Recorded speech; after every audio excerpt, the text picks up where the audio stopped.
Sinasagpo ng puso ko ay lagi na sugatan. Siniseryoso ko bakit ako iniiwanan. Kaya ngayon nagising na ako sa katotohanan. Nalolokohin lang kami ng mga kababaihan. Kaya ngayon napagpasyahan na bakla aking iibigin at ipapadama ko ang himig ng aking damdamin sa kanya.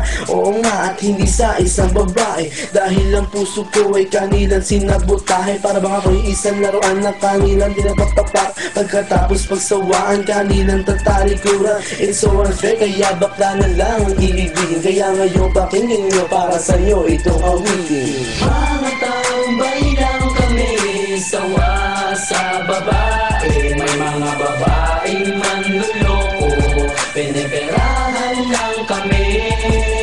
Kaya ngayon bakla na lang ang aming iibigin. Masarap magmahal ang bakla, okay sarap. Hinanakit sa babae ang dahilan kung bakit nagmahal ako ng tulad niya kahit siya ay pangit at di niya pinagkait at sa akin hindi lumapit. Kaya hanggang ngayon virgin pa ang aking pit at alam ko namang wala akong kahati. Di ko siya mabubuntis pagkat pareho kami ng are. Grabe, buong buhay niya ay sa akin binigay. Lahat-lahat kanyang inalay, basta wag akong mawalay. Di na kita iiwan kahit na ikay bakla, basta tiwala mo sa akin. Singkin ng nantala at totoo, relasyon natin ay parang ginto. Mahal kita, wag lang sana ako magkatulo. Mga tambay lang kami, sawa sa babae. May mga babaeng manluloko, piniperahan lang kami. Kaya ngayon bakla na lang ang aming iibigin.